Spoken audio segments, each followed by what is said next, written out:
ایک دفعہ کا ذکر ہے، ایک گاؤں میں ایک آدمی جس کا نام عمر تھا، اس کی بیوی عائشہ اور اس کے 2 بچے رہتے تھے، اور سب ہنسی خوشی رہتے تھے۔ ان کے پاس ایک گائے تھی جو انہیں دودھ دیتی تھی۔ وہ اس دودھ سے طرح طرح کے لذیذ کھانے بناتے تھے۔ عمر روز صبح کافی سارا دودھ گھر لے آتا تھا۔ ویسے میں سوچ رہا تھا کہ ہمیں اللہ کا شکر ادا کرنا چاہیے کہ ہمیں اللہ تعالیٰ نے دودھ جیسی نعمت عطا کی ہے، اور دیکھو ہماری گائے ہمیں کتنا زیادہ دودھ دیتی ہے۔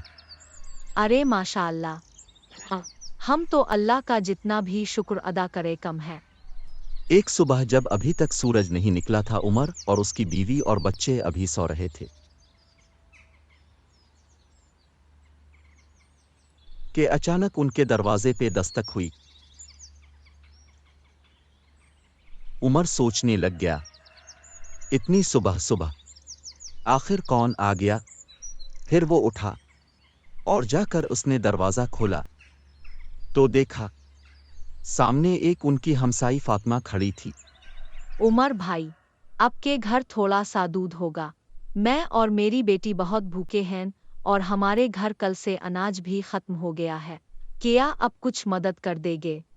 عمر کے دل میں لالچ آ گیا اور اس نے کہا، ہمارے پاس تو دودھ ہے ہی نہیں، جو تھوڑا سا تھا وہ بھی ہم نے استعمال کر لیا۔ آپ کیوں نہ پاس والی مارکیٹ میں جا کے کچھ سامان اپنے لیے لے لیں؟ ہمارے پاس تو آپ کو دینے کے لیے کچھ نہیں ہے۔ عمر بھائی میں وہاں گئی تھی، لیکن وہاں سے بھی مجھے کچھ نہیں ملا۔ چلی شکریہ آپ کا، میں پھر چلتی ہوں، اللہ حافظ۔ یہ کہہ کر فاطمہ اداس چہرے کے ساتھ اپنے گھر کی طرف جانے لگی۔ یہ سب کچھ وہ گائے بھی سن رہی تھی۔ اگلے دن جب عمر اپنی گائے کے پاس گیا تو عمر نے بہت زور لگایا، لیکن گائے اپنی جگہ سے نہ ہلی، نہ ہی اس نے دودھ دیا۔ آخر کار تھک کر عمر نے کوشش ہی چھوڑ دی۔ اداس سا چہرہ لے کر عمر اپنے گھر آ گیا۔ عمر بہت ہی زیادہ پریشان تھا اور اس نے یہ سارا واقعہ اپنی بیگم کو بتانا شروع کیا۔ کل ہماری ہمسائی فاطمہ وہ ہم سے دودھ مانگنے آئی تھی، لیکن میں نے جھوٹ بول دیا کہ ہمارے گھر میں دودھ ہوتا ہی نہیں، اور آج گائے نے واقعی ہی سچ میں دودھ ہی نہیں دیا۔ توبہ توبہ، عمر اپنے جھوٹ کیوں بولا؟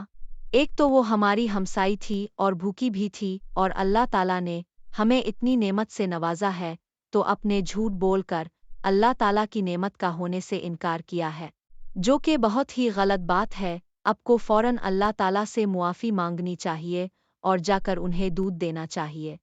اے اللہ مجھے معاف کر دے، میں اپنے کیے پر شرمندہ ہوں، اور بیگم گھر میں جو بھی دودھ بچا ہے وہ اٹھا کر مجھے دو، میں جا کر ابھی فاطمہ کو دے آتا ہوں۔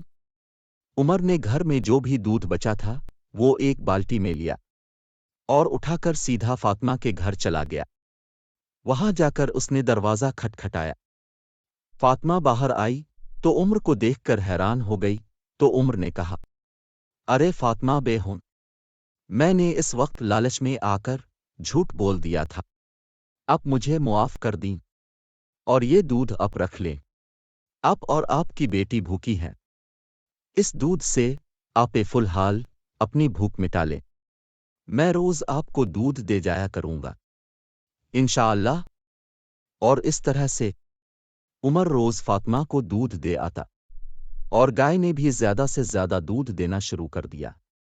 تو بچوں، اس سے ہم نے سیکھا کہ ہمیں اللہ تعالیٰ کی عطا کردہ نعمتوں کا شکر ادا کرنا چاہیے اور ان نعمتوں کو دوسرے ضرورت مندوں کے ساتھ بانٹنا چاہیے، اور جھوٹ سے ہمیں بچنا چاہیے، کیونکہ جھوٹ ہمیشہ رزق میں بے برکتی ڈال دیتا ہے۔ تو پیارے بچوں، یہ سبق ہمیشہ یاد رکھنا، اور مزید اچھی اچھی اسلامی کہانیوں کے لیے ہمارا چینل ضرور سبسکرائب کر لے۔